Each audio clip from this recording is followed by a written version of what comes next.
तो अपनी कंडीशन क्या है कि प्रेशर कांस्टेंट होना चाहिए और टेम्परेचर कांस्टेंट होना चाहिए। जरा हमें गैसों का मूवमेंट समझना है। मैं कह रहा हूँ कि दो गैस अपने पास में, मैं डेंसिटी के अकॉर्डिंग बात करने वाला हूँ यहाँ कि अपने पास में दो गैस है, एक ज्यादा डेंसर है और एक कम डेंसर है। मतलब एक ज्यादा डेंसिटी यानी ज्यादा गाढ़ी गैस और एक कम गाढ़ी गैस है, मतलब डेंसिटी उसकी क्या है, कम। अब मुझे बताओ कौन सी गैस ज्यादा अच्छे से मूव करेगी, जिसकी डेंसिटी ज्यादा होगी कि जिसकी डेंसिटी कम होगी? ऑब्वियस सी बात है जिसकी डेंसिटी कम होगी वो हल्की होने के कारण जल्दी से मूव कर जाएगी, लेकिन जिसकी डेंसिटी क्या हो ज्यादा तो वो क्या करेगी, वहीं के वहीं रुकना चाहेगी, मूव करना नहीं चाहेगी ज्यादा डेंसिटी वाली। तो इसका मतलब मुझे तो रेट देखनी है कि किसका फ्लो ज्यादा होगा। तो बताओ डेंसिटी और रेट में क्या रिलेशन होगी, डायरेक्ट होगी कि इनवर्स वाली रिलेशन होगी, इनवर्स वाली। और ऑब्जर्वेशन से ऐसा देखा गया कि रेट ऑफ डिफ्यूजन या इफ्यूजन होती है inversely proportional to density. Density को हम लिखेंगे डीसी, डेंसिटी के रिगार्डिंग की बात होगी। फॉर टू डिफरेंट गैसेस, दो अलग अलग अगर मैं गैस लूं, अगर मैं दो अलग अलग गैस लूं तो बताओ रेट में क्या रिलेशन आएगी। ये तो प्रोपोर्शनल साइन होता है, तो आप क्या करोगे, R इज इक्वल टू क्या आएगा, K बाई रूट डी। अगर पहली गैस की बात करूं तो ये आएगा, अगर दूसरी गैस की बात करूं तो क्या आएगा, K by under root D2। क्या मैं दोनों को एक दूसरे में डिवाइड कर दूं? हाँ, तो बताओ R1 by R2 is equal to क्या आएगा, under root D2 by D। ये रिलेशन होती है क्योंकि हमें पता है कि रेट और डेंसिटी एक दूसरे से इनवर्स और रूट के अकॉर्डिंग आएगी, ध्यान रखना। तो R1 आएगा तो यहाँ D1 और R2 आएगा तो यहाँ D2। ये रेट में और डेंसिटी में रिलेशन है, लेकिन मैंने कंडीशंस पे ध्यान रखना। मैंने कंडीशन क्या क्या बोली आपको, constant pressure and constant temperature. इस पहले पॉइंट का ये डेंसिटी के अकॉर्डिंग है ए पॉइंट, ठीक है, डेंसिटी को रिप्रेजेंट करेगा, यानी कांस्टेंट प्रेशर और टेंपरेचर का भी ए पॉइंट है ये। अब इसका भी मैं बी पॉइंट लेने जा रहा हूं, चलो संभल के, इंपॉर्टेंट है। चलिए मैं, चलो उसका एक ए पॉइंट खत्म, मैं सेकंड पॉइंट की तरफ चल रहा हूं। सर बी पॉइंट रहेगा था उसका, ठीक। अब कंडीशन है at constant temperature and pressure. मैं वेट के अकॉर्डिंग बात कर रहा हूं, यानी मोलर मास के अकॉर्डिंग। बताओ अपने पास में दो गैसें होगी, एक का मोलर मास ज्यादा होगा और दूसरे का मोलर मास कम होगा। यानी किसी का अगर मोलर मास ज्यादा है तो वो हेवी गैस है, और किसी का मोलर मास अगर क्या है, कम है तो क्या है, लाइटर गैस है। बताओ हल्की गैस ज्यादा अच्छे से मूव करेगी कि भारी गैस?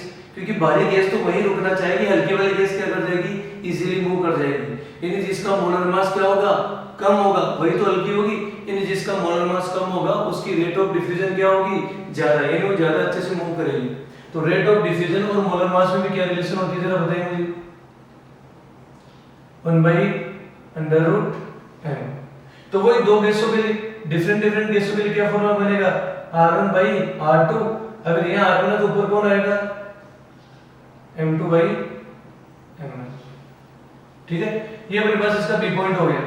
हमें बात कर रहा हूं सेकंड वाले फॉर्मूले की। यहां कंडीशन समझना, केवल एक ही कंडीशन आई है, एट कांस्टेंट टेंपरेचर। देखो टेंपरेचर का और प्रेशर का इफेक्ट पड़ेगा रेट ऑफ डिफ्यूजन पे, संभल के काम करना। रेट ऑफ डिफ्यूजन पे टेंपरेचर और फर्क पड़ता है, मैं बताऊंगा अभी। अब मैं देखो टेंपरेचर को क्या कर रहा हूं, चेंज नहीं कर रहा हूं, लेकिन किसको चेंज कर सकते हैं हम लोग, प्रेशर को। जरा मुझे एक सिंपल सी बात बताइए, दो गैसें हैं, मान लो एक गैस सिलेंडर में दो गैस रखी हुई है। एक गैस ज्यादा प्रेशर लगा रही है, मतलब दीवारों पे टकरे जल्दी जल्दी कर रही है, बहुत तेजी से टक्कर कर रही है। और एक क्या कर रही है, गैस कम दाब लगा रही है, मतलब उतनी अच्छे से टक्कर नहीं कर रही है। बताओ कौन सी गैस ज्यादा अच्छे से गति करना चाहिए अगर मौका मिल गया तो? मान लो मैं सिलेंडर के अंदर एक होल कर दूं, तो होल में से जल्दी कौन सी गैस निकलेगी, जो गैस ज्यादा दाब लगा रही होगी कि जो गैस कम दाब लगा रही होगी? ऑब्वियस सी बात है, जो गैस क्या लगा रही होगी, ज्यादा दाब। ज्यादा दाब का मतलब जल्दी से बाहर निकलना चाह रही है, जल्दी से फैलना चाह रही है, जल्दी से मूव करना चाह रही है। तो जिस गैस का क्या होगा, दाब ज्यादा होगा, उसकी रेट ऑफ डिफ्यूजन भी क्या होगी, ज्यादा। मतलब दाब की क्या होगी, डायरेक्टली समानुपाती। इस बार अंडर रूट नहीं आएगा। समझ आ रही कि नहीं बात? हमें पता है कि रेट मोलर मास के अकॉर्डिंग और प्रेशर के अकॉर्डिंग ऐसे आ रही है, तो रेट इसके ऊपर भी डिपेंड करेगी, रेट इसके ऊपर भी डिपेंड करेगी एक साथ। तो दोनों रिलेशन को मैं एक साथ लिख रहा हूं, तो दोनों का अगर मैं बात करूं तो दोनों रिलेशन को मैं एक साथ कैसे लिख सकता हूं, या तो कौन आएगा P और नीचे कौन आएगा अंडर रूट ऑफ M। ये इंपॉर्टेंट फॉर्मूला है, सबसे ज्यादा यूज होने वाला है। प्रेशर और मोलर मास का एक साथ ध्यान रखना अपने को, इन दोनों फॉर्मूलों को अलग अलग नहीं ध्यान रखना है, सीधा ये वाला फॉर्मूला ध्यान रखना अपने को। और अगर मैं रेशियो की बात करूं, डिफरेंट गैसेस की बात करूं मैं, दो डिफरेंट गैस है, पहली गैस की रेट कुछ और होगी, दूसरी गैस की रेट कुछ और होगी, क्योंकि दोनों का प्रेशर भी अलग अलग होगा और दोनों का मोलर मास भी अलग अलग होगा। देखो अगर मैं प्रेशर की बात करूं तो हम ऐसा नहीं कह सकते कि मोलर मास को इग्नोर कर देंगे हम लोग, क्योंकि गैसों का कुछ ना कुछ तो मोलर मास होगा ही होगा। मान लो कि ये गैस का प्रेशर ज्यादा और उसका जो मास है वो भी बहुत ज्यादा है, तो उसकी स्पीड कम रहेगी, है ना। तो दोनों फैक्टर्स को एक साथ कंसीडर करना अपने को हमेशा। तो बताओ R1 by R2 की वैल्यू क्या आएगी, जरा बताइए मुझे। डायरेक्टली प्रोपोर्शनल टू P है, तो यहाँ ऊपर आएगा P1 और नीचे कौन आएगा P2, लेकिन इनवर्सली प्रोपोर्शनल किसके, M के, तो यहाँ R1 है तो अंडर रूट नीचे कौन आएगा M1, और अगर यहाँ R2 तो ऊपर कौन आएगा M2। ये फॉर्मूला अपने बहुत ही ज्यादा इंपॉर्टेंट है, बहुत ही ज्यादा इंपॉर्टेंट है। मैं हर एक फॉर्मूले पे क्वेश्चन कराऊंगा, ये मतलब इन दोनों फॉर्मूले पे का ध्यान दो या नहीं दो, लेकिन इस वाले फॉर्मूले पे हमेशा ध्यान रखना है।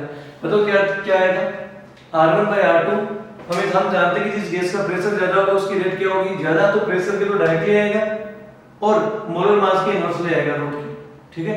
ये अपने पास में फॉर्मूला बन गया रेट ऑफ डिफ्यूजन का। अभी फॉर्मूले खत्म नहीं है, अभी तो और चलना अपने को।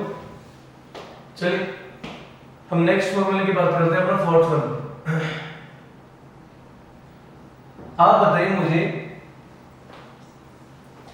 रेट क्या होती है, कोई भी जनरल रेट की डेफिनेशन क्या होती है। अगर मैं किसी भी चीज की रेट, जरूरी नहीं कि रेट एक ही चीज की निकली जाती है, किसी भी चीज की अगर मैं रेट निकालना चाहूं तो कैसे निकालूंगा मैं, यानी रेट इज इक्वल टू आएगा change in something divided by time taken in change. ये आएगा किसी भी कोई भी चीज हो उसमें क्या आएगा कि अपने पास में क्या आएगा कि किसी भी चीज में जितना चेंज हो वो डिवाइडेड बाय टाइम में चेंज, उसका जो रेशियो आता है वही अपने को किस चीज के बारे में बताएगा, रेट के बारे में। जैसे मैं बोलूं कि डिस्प्लेसमेंट, यानी जैसे रेट की बात करो तो हम क्या बोलते हैं, change in displacement divided by time taken in change is called rate. ये होता है अपने पास में डेफिनेशन। तो बिल्कुल मान लो कि एक कंटेनर है, जरा समझने की कोशिश करना कि एक कंटेनर है, इसमें कौन भरा हुआ है, एक गैस भरी हुई है, और यहाँ पर एक छोटा कंटेनर और लगा दिया, यहाँ हमने छोटा कंटेनर और लगा दिया और इसमें हमने भर दी वैक्यूम।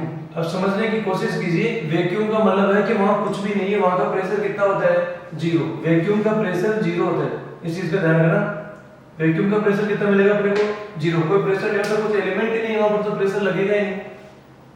अगर मैं एक होल कर दूं यहाँ एक होल कर दूं तो बताओ गैस यहाँ मूव करेगी कि नहीं करेगी, करेगी कि नहीं करेगी, चारों तरफ सब डायरेक्शन में करेगी, पक्का। बताओ मान लो यहाँ इसका वॉल्यूम कुछ था, इस सिलेंडर का गैस का वॉल्यूम मान लो 2 लीटर था और इसका कितना लीटर था, 1 लीटर। लेकिन जैसे ही मैं गैस को यहाँ होल करूंगा तो अब गैस डिफ्यूज होगी कि नहीं होगी, मूव होगी कि नहीं होगी, होगी। और अगर मूव होगी तो बताओ यहाँ किस चीज में चेंज हो रहा है, जरा बताइए किस चीज में चेंज हो रहा है, वॉल्यूम में। क्योंकि वॉल्यूम पहले कितना था 2 और अब कितना हो गया 3 लीटर हो गए। समझ आ रही कि नहीं मेरी बात, मतलब वॉल्यूम में चेंज भी हो सकता है। तो चेंज इन वॉल्यूम कितना हुआ, चेंज इन वॉल्यूम कितना हुआ बताओ जरा मुझे। 2 और 1 कितना, 3 तो फाइनल हो गया और इनिशियल कितना था 2, तो 3 - 2 यानी 1, यानी ये चेंज ही बता रहा है इतना सारा, यानी वॉल्यूम में इतना चेंज आएगा, ठीक है। और ये तो होगा डिफ्यूजन, ये डिफ्यूजन जो भी आप बोलना चाहते हो, मैं इसको डिफ्यूजन बोल देता हूं क्योंकि स्मॉल होल ले रहे हैं यहाँ पर। मतलब इतने वॉल्यूम में चेंज आएगा, समझ रहे हो कि नहीं समझ रहे हो। तो मैं इसका वॉल्यूम तो क्या मान लो v, ये इसका कुछ मान लो, ये इसका वॉल्यूम मान लो v, और इस वॉल्यूम को क्या बोलोगे आप, ध्यान से सुनिएगा, इसे बोलेंगे हम डिफ्यूज्ड वॉल्यूम ऑफ गैस। क्यों, क्योंकि ये गैस जब डिफ्यूज हुई तो इसमें गई और इतना वॉल्यूम इसका डिफ्यूज हो चुका, मतलब इतना मूव कर चुका है, मतलब इतना चेंजेस आ गए इसके वॉल्यूम में। तो हम क्या बोलेंगे, रेट को किससे लिखेंगे, डिफ्यूज्ड वॉल्यूम ऑफ गैस, यानी V से लिख रहे हैं हम लोग। ध्यान से सुनिएगा, ये चेंज इन वॉल्यूम में है, क्योंकि किसी भी चीज की रेट को क्या लिखते हैं हम लोग, change in volume divided by time taken in change. तो भाई ये चेंज इस वीक के बराबर ही आएगा, इसमें अभी बता चुका हूं मैं आपको। तो हम उसको डिफ्यूज वॉल्यूम भी ले सकते हैं, चेंज इन वॉल्यूम को केवल डिफ्यूज वॉल्यूम ले सकते हैं हम लोग, डिवाइडेड बाय चेंज इन, यहां लिख सकते हो टाइम टेकन इन डिफ्यूजन, कि इस डिफ्यूजन में कितना टाइम लग रहा है, वही चेंज हो गया टाइम का, कि इस यहां से यहां जाने में मान लो 5 सेकंड लग गई, तो 5 सेकंड नीचे आ जाएगा, तो ये क्या आएगा नीचे t, यानी कुल मिला के रेट का फॉर्मूला क्या होगा अपने पास में v by t। अगर मैं दो अलग अलग गैसेस की बात करूं, फॉर डिफरेंट गैसेस, तो पहले गैस की रेट r1 की वैल्यू किसके बराबर हो जाएगी, और r1 by r2 का रेशियो क्या आएगा, तो आप तो सीधा बताइए मुझे। ऊपर कौन आएगा, वॉल्यूम, तो वॉल्यूम तो क्या आएगा v1 by t1, ये तो r1 के according, divided by v2 by t2। ध्यान से सुनिएगा, ये भी फॉर्मूला एक इंपॉर्टेंट फॉर्मूला होता है। हम डिफ्यूज्ड वॉल्यूम से भी रेट को निकाल सकते हैं, कि डिफ्यूज्ड वॉल्यूम के रिगार्डिंग रेट कैसे डिफाइन की जाएगी। अब एक और लास्ट और फाइनल फॉर्मूला लिखने वाले हम लोग, और ये भी इंपॉर्टेंट है, जरा संभल के बात कर, संभल के समझिएगा इसको। मान लो एक सिलेंडर है, काम की चीज है थोड़ी,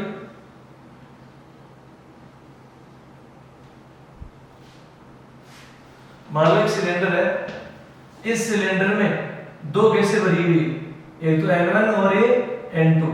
तो N1 कौन से मोल है, मोल्स ऑफ फर्स्ट गैस, और N2 कौन है, मोल्स ऑफ सेकेंड गैस, यानी अपने पहले गैस के मोल है और अपने सेकेंड गैस के मोल है। मान लीजिए इसको हम लोगों ने किससे जोड़ दिया, वैक्यूम से, पक्का, यहां पर वैक्यूम था पहले। तो बताइए जरा, अगर मैंने होल कर दिया तो कौन सी गैस जाएगी, ये वाली गैस भी इधर मूव करेगी और ये वाली गैस भी इधर मूव करेगी, मतलब दोनों की दोनों गैसें क्या होगी, डिफ्यूज्ड होगी, पक्का। तो हम दोनों गैसों के वॉल्यूम के अकॉर्डिंग तो पहले बात कर चुके कि इस गैस का कितना वॉल्यूम मिल रहा है और इस गैस को कितना वॉल्यूम मिल रहा है, कर चुके ना बात। तो उसमें तो कोई वो तो ऑलरेडी कर चुके हैं कि diffused volume divided by time taken in diffusion. मैं यहाँ पर एक और चीज के रिगार्डिंग बात कर सकता हूँ, मोलों के अकॉर्डिंग। क्या बात करूंगा मैं मोलों के अकॉर्डिंग, जरा बताओ, क्योंकि हमें तो चेंज देखना है।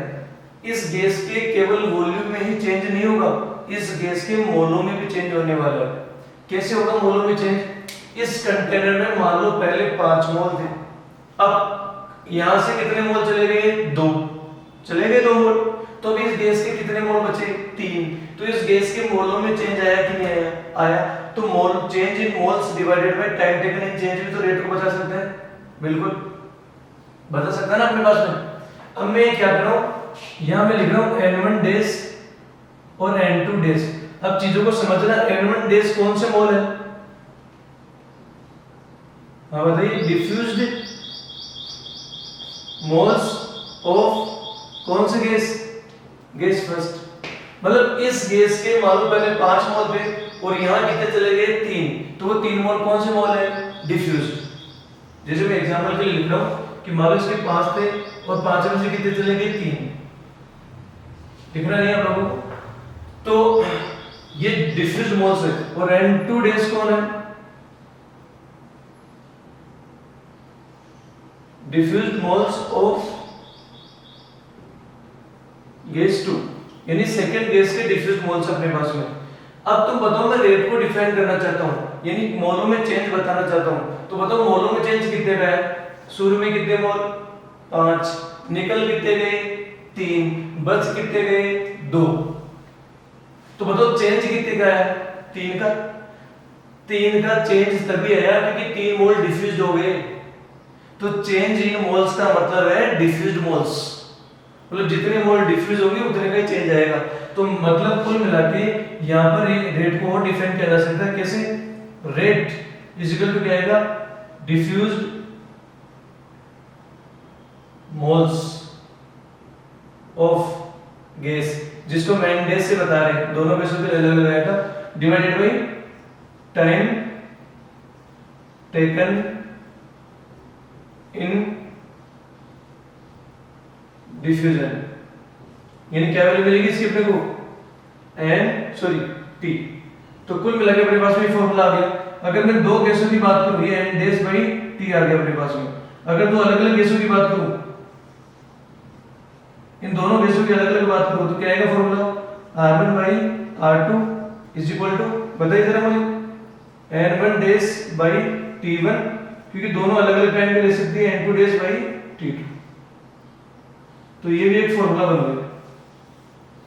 ध्यान से सुनना, ये इनिशियल मोल नहीं है गैस की, संभल के बात काम करना, ये गैस के इनिशियल मोल नहीं है, ये गैस के इनिशियल मोल नहीं है।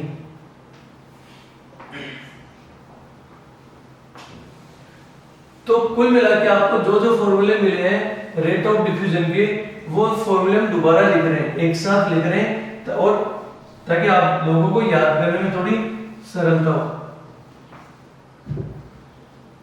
दो गैसों के लिए हम बात करेंगे, डिफरेंट गैसेस के लिए मैं दोबारा लिख रहा हूं इनको, दो डिफरेंट गैसों के कंपैरिजन होगा हमेशा, क्योंकि इसका कोई एग्जैक्ट फार्मूला नहीं है।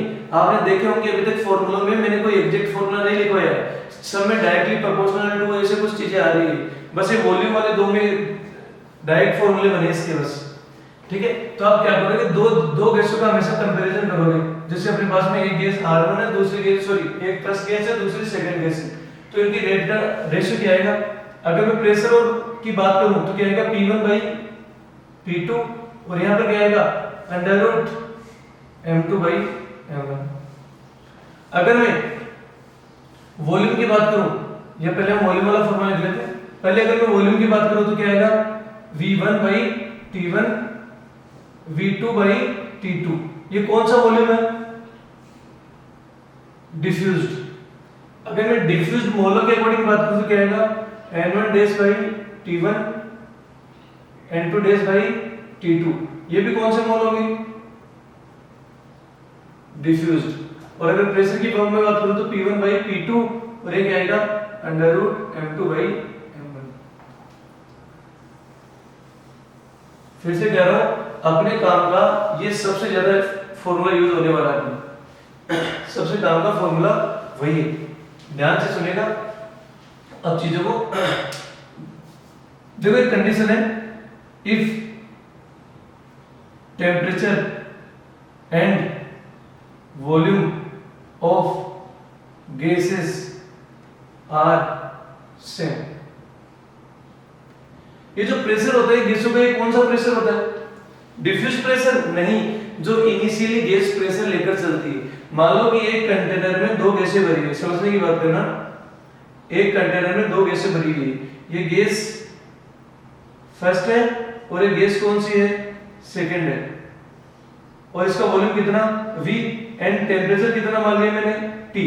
बताओ इस गैस का प्रेशर कितना आएगा, P1, इस गैस का प्रेशर कितना आएगा, P2।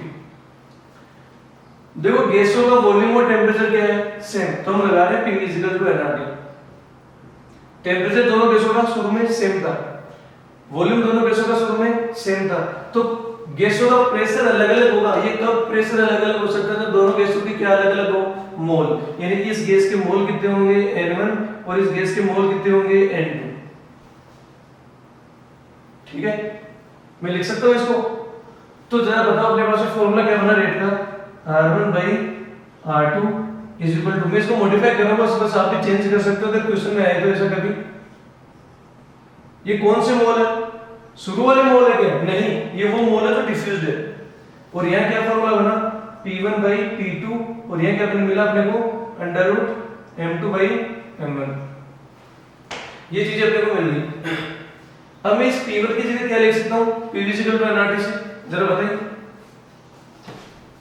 R1 by R2 is equal to, यहां तो क्या हो गया, N1 dash by T1 N2 dash by T2, और मैं यहां क्या लिख सकता हूं, जरा बताइए मुझे।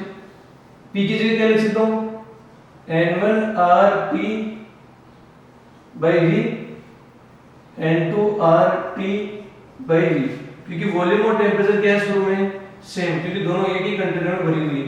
इससे ये कैंसिल हो गए। तो कुल मिला के आप एक और फॉर्मूला बना सकते हो या N1/N2 भी यूज कर सकते हो प्रेशर की जगह।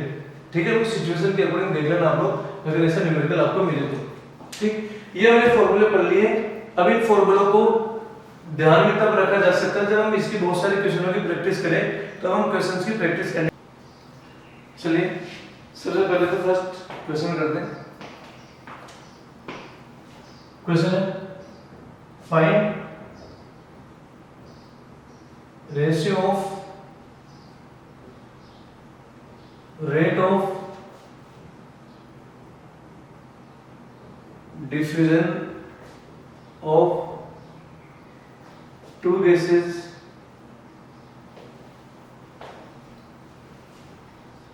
having densities 4 gram per liter and 64 ग्राम पर लीटर रेस्पेक्टिवली।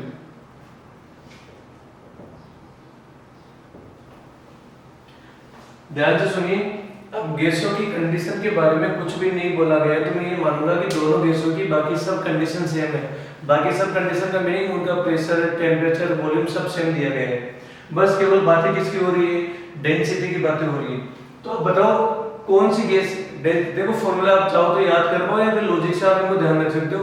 बताओ कौन सी गैस ज्यादा अच्छे से मूव करेगी, जिसकी डेंसिटी ज्यादा होगी कि जिसकी डेंसिटी कम होगी। जिसकी डेंसिटी कम होगी वो इजीली मूव करेगी। तो आप रेट ऑफ डिफ्यूजन ध्यान से सुनिए, इसने जिस गैस का पहली डेंसिटी दे रखा है उसको पहली गैस माननी है और जिसकी उसको दूसरे को सेकंड वाली, और रेशियो भी आपको रेस्पेक्टिवली उन्हीं का निकालना है। जैसे मैं बात करूं, पहली गैस R1 है, दूसरी गैस कौन है, R2। तो इसका फॉर्मूला क्या बनेगा, अंडर रूट डेंसिटी की फॉर्म में d2/d1। पहले तो d2 की वैल्यू कितनी, दूसरी की कितनी है 64 और पहले की कितनी है 4। इसे कितनी बार गई 16 और अंडर रूट 16 की वैल्यू कितनी होती है 4:1, यानी 4 हो गया, नीचे 1 आ गया। तो ये अपना आंसर आ गया 4 या 4:1 की बात है ना। ये अपना रेट ऑफ डिफ्यूजन का रेशियो आ गया। तो एक तो ये टाइप बनती है एक आसान सा क्वेश्चन। चलिए आगे चलते हैं। क्वेश्चन है find ratio of rate of diffusion of CH4 gas to O2 gas at similar conditions। देखो एक वर्ड है सिमिलर कंडीशंस, इस पे जाना आप लोग। अब तुम बताओ मुझे कि इन दोनों गैसों की आप लोगों को डेंसिटी दे रखी है, नहीं दे रखी है अपन लोगों को डेंसिटी। अगर अपने को सिमिलर कंडीशन की बात करिए तो अपने को सिमिलर कंडीशन का मीनिंग ये मान रहा है, या तो सिमिलर बोल देगा या फिर वर्ड आएगा आइडेंटिकल। आइडेंटिकल का मतलब एक जैसी, सिमिलर का मीनिंग एक जैसी। एक जैसी कंडीशन का मीनिंग ये है कि उनका वॉल्यूम भी सेम मान लेंगे, शुरू वाले मोल भी सेम मान लेंगे, शुरू वाला प्रेशर भी सेम मान लेंगे, शुरू वाला टेम्परेचर भी सेम मान लेंगे, जहां पर दोनों गैसों को रखा जा रहा है। मतलब दो गैसों को एक ही सिलेंडर में रखा गया है, सब कुछ सेम होंगे। तो आप बताओ मुझे कौन सी गैस ज्यादा अच्छे से मूव होगी, जो हल्की होगी कि जो भारी होगी, जो गैस हल्की होगी।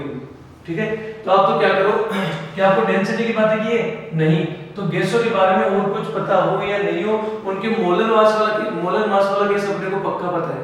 मोलर मास वाला गैस क्या पता है, देखो सिमिलर कंडीशन का मीनिंग हम प्रेशर को क्या मानेंगे, सेम, दोनों गैसों के लिए प्रेशर सेम।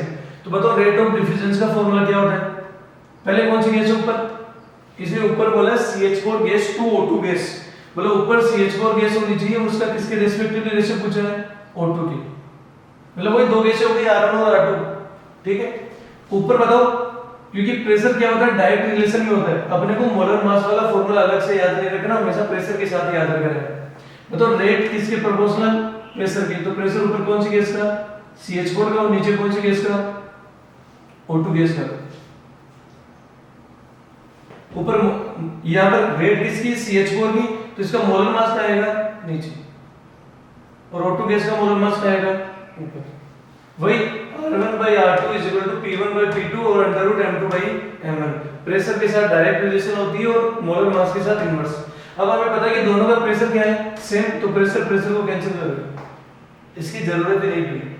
और अगर क्वेश्चन में कंडीशन के बारे में कुछ नहीं बोले ना, कंडीशन के बारे में और बाकी कुछ नहीं दे, मतलब यही क्वेश्चन होता, बस इतना सा दिया होता और ये नहीं दिया होता, तो हम फिर भी प्रेशर को सेम मान के करते, तभी अपना आंसर आता। तो जरा बताइए मुझे, O2 का मोलर मास कितना होता है, एक ऑप्शन का 16, तो दो का कितना हो गया 32, और CH4 का कितना हो गया 16, ये से कितनी बार गया, 2 बार, तो क्या वैल्यू है इसकी √2/1, ये इसका रेशियो आ गया √2/1, ठीक है। और आप चाहो तो इसे सोल्व कर सकते हो, √2 की वैल्यू कितनी होती है 1.414/1, ये आपका आंसर आ गया। किस किस का रेशियो, ये RCH4/R2, ये वैल्यू है इसकी, ठीक है। ये क्वेश्चन हो रहे हैं, इस टाइप के क्वेश्चन होते हैं कि दो गैसेस दी होती है, उनकी रेट ऑफ डिफ्यूजन या इफ्यूजन भी बोल सकते हो, उनका रेशियो पूछ लिया आप लोगों को। हाँ मैं बताऊंगा अभी किस तरह के प्रेशर अलग अलग दिए होते हैं, तो हम लोग क्या करते हैं। चलिए वही क्वेश्चन कर लेते हैं, इसी क्वेश्चन को हम प्रेशर के साथ मॉडिफाइड कर लेते हैं। चलिए देखिए, pressure of CH4 and O2 gases are 3 atm and 6 atm respectively. Then find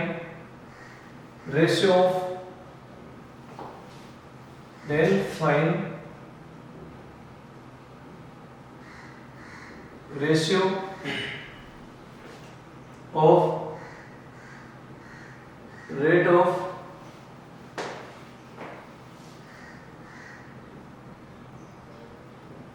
diffusion of बस इतना सा क्वेश्चन है। अब अपने को ये नहीं पूछा है कि कौन सी गैस के रेस्पेक्टिवली रेशियो है, तो अपने को 4 ऑप्शन मिलेंगे, तो अपन कैसे बताएंगे फिर, क्योंकि एक ऑप्शन में इनवर्स रेशियो भी मिलेगा आपको, तो जो गैस पहले आई है उसको ऊपर लेना है और उसका दूसरी वाली गैस के रेस्पेक्टिवली अपने को रेशियो बताना है। समझ रहे हो बात को? क्या इस बार आपको सिमिलर कंडीशंस दिए? नहीं, क्योंकि दोनों गैसों का शुरू में प्रेशर क्या है, अलग अलग।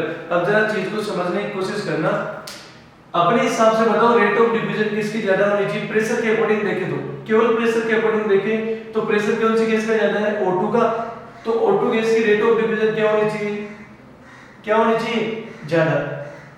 अब मैं मोलर मास के अकॉर्डिंग देखता हूं, मोलर मास इसका ज्यादा है कि इसका ज्यादा है, यानी ज्यादा भारी है, तो अगर ये ज्यादा भारी है तो इसकी रेट ऑफ डिफ्यूजन क्या होनी चाहिए, कम, मतलब प्रेशर के अकॉर्डिंग ज्यादा होनी चाहिए, मोलर मास के अकॉर्डिंग कम होनी चाहिए। तो दोनों का रिजल्टेंट आपको बताएगा कि किसकी रेट ज्यादा और किसकी कम है, दोनों को एक साथ लेना होगा, ठीक है। चलिए सोल्व करते हैं। इस बार प्रेशर सेम नहीं है, तो ऊपर कौन सी गैस लें, CH4, और नीचे कौन सी गैस लें, O2। यहाँ प्रेशर कौन सी गैस का, CH4 का, डिवाइडेड बाय प्रेशर कौन सी गैस का, O2 का, और यहाँ पर अपने को क्या मिलेगा, M कौन सी gas, O2, divided by M कौन सी गैस, CH4। बस वैल्यू रखी। प्रेशर ऑफ CH4 कितना atm है, 3, प्रेशर ऑफ O2 कितना है, 6, molar mass of O2 gas कितना है, O2 गैस 32, और इसके कितना 16, तो ये वैल्यू कितनी 1/2, और ऊपर कौन बचा है, √2, तो √2 से 2 कितने बार गया, आप इस 2 को √2 × √2 लिख सकते हो, तो एक बार चला के, तो ये वैल्यू कितनी बची 1/2, ये आपका। नेक्स्ट क्वेश्चन करते हैं, देखिए question, if ratio of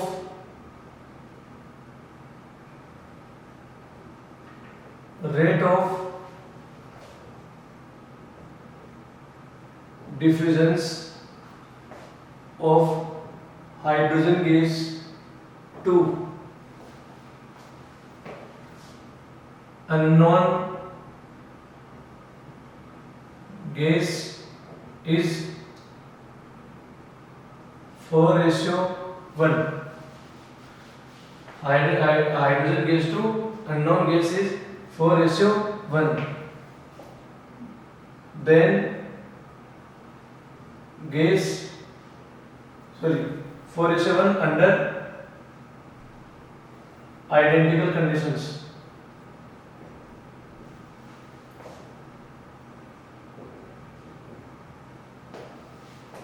Then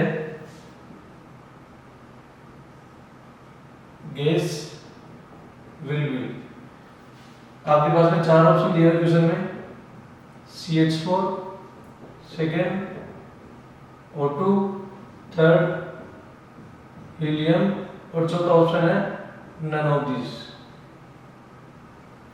एक और अच्छा क्वेश्चन है कि आपको एक गैस के बारे में या आपको रेट ऑफ डिफ्यूजन के बारे में बोला गया है और आपको 4 गैसें दी गई है कि 4 गैसों में वो गैस कौन सी हो सकती है। वो ये कहना चाह रहा है कि हाइड्रोजन की जो रेट है और दूसरी गैस अननोन गैस है, और वो अननोन गैस इन तीनों में से कोई हो सकती है, हो सकता है तीनों गैसें नहीं हो कि कोई और गैस हो, अपने को ऑप्शनों से चेक करना पड़ेगा। तो अपने को क्या करना पड़ेगा, 4:1 है, ठीक है। और क्या बोल रहा है इसने, आइडेंटिकल कंडीशंस। आइडेंटिकल कंडीशंस का मीनिंग ये है कि उन सभी का प्रेशर क्या मानेंगे हम लोग, दोनों गैसों का सेम मानेंगे, ठीक। तो हम बताओ इन तीनों, हम कैसे बता सकते हैं कि वो गैस कौन सी, हम नहीं बता सकते ना उस गैस के बारे में कुछ भी। तो हम लोग क्या करेंगे, उनको रेट ऑफ डिफ्यूजन के अकॉर्डिंग चलेंगे, मतलब रेट ऑफ डिफ्यूजन के अकॉर्डिंग चलेंगे। और इन तीनों चीजों में जो अलग अलग दिख रही है ना मुझे, वो मोलर मास दिख रहा है। इसका मोलर मास कितना 16, इसका मोलर मास कितना 32 और इसका मोलर मास कितना 4। तो एक्चुअली में मुझे मोलर मास मिल जाए तो मेरा आंसर आ जाए। तो जरा बताइए रेट ऑफ डिफ्यूजन, सबसे पहले कौन सी गैस है, ऊपर हाइड्रोजन और नीचे वो गैस कौन सी मान लो, X मान लो गैस X है।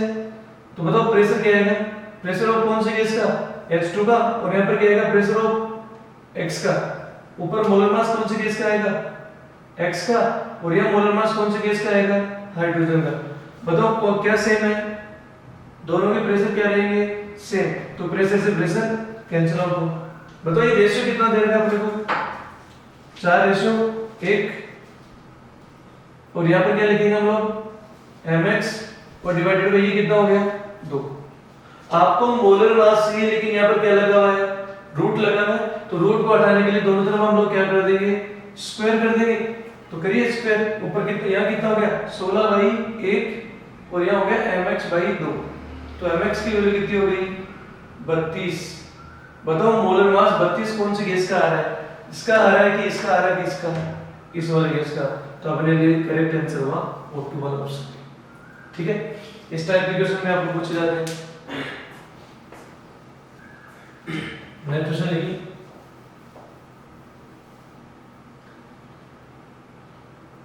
Five litre O2 gas diffused in 10 seconds, then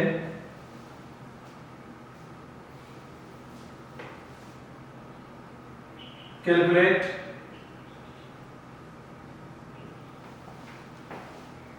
time required to diffuse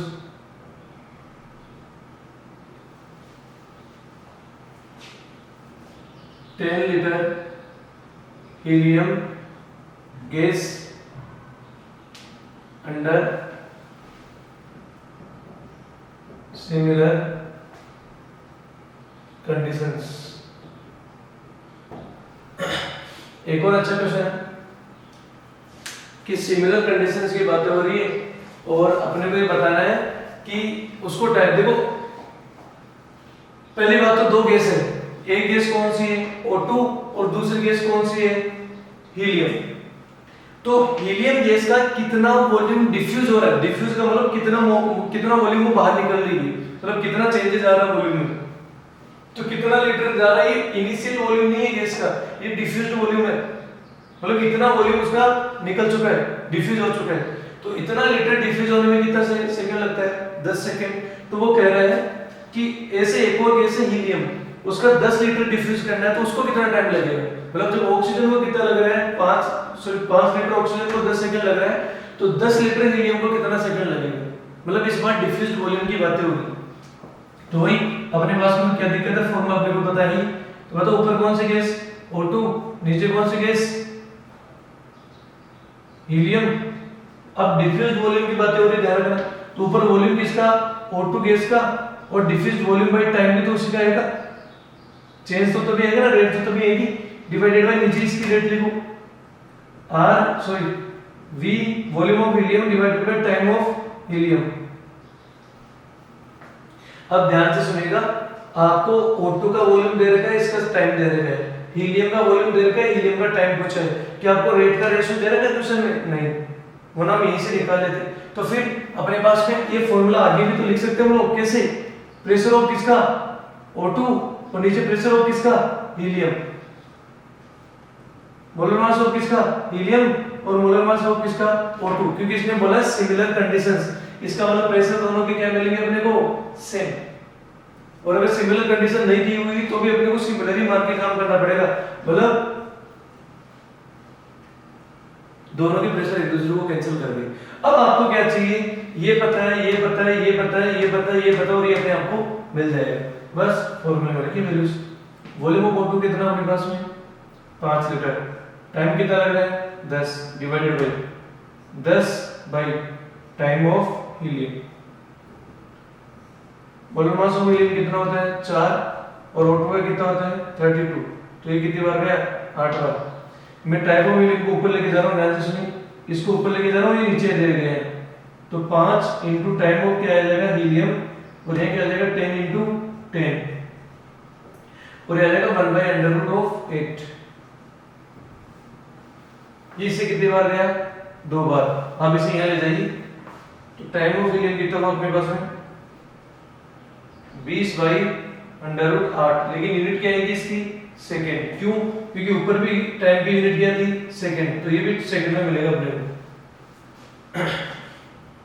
तो तब इसको और भी सॉल्व कर सकते हैं, हाँ, √8 को हम क्या लिख सकते हैं 2√2 लिख सकते हैं हम लोग, तो ये किससे कितनी बार गया 10 बार, तो 10/√2 और √2 की वैल्यू कितनी होती है 1.414 सेकंड। हम लोग इसे डिवाइड करके आगे और भी सोल्व कर सकते हैं, ये आपका क्वेश्चन सोल्व, ठीक है, लगभग 7 मिनट के लगभग है। चलिए रेट ऑफ डिफ्यूजन का फाइनल क्वेश्चन करते हैं।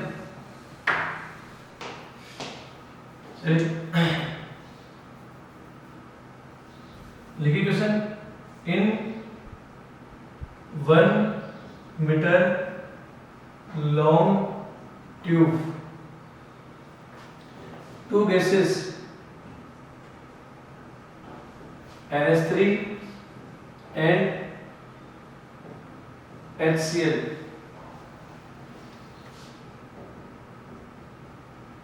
introduced from ends। आपको ये डायग्राम भी दे रखा साथ में कि 1 मीटर लॉन्ग अपने पास में कौन है, एक ट्यूब है, इसकी लेंथ कितनी है अपने पास में 1 मीटर है। एक तरफ से कौन सी गैस को इंट्रोड्यूस किया जा रहा है NH3 को, और दूसरी तरफ से कौन सी गैस को इंट्रोड्यूस किया जा रहा है HCl गैस को, 2 गैसें हैं, ठीक है। तब आगे बोला जा रहा है when NH3 and HCl react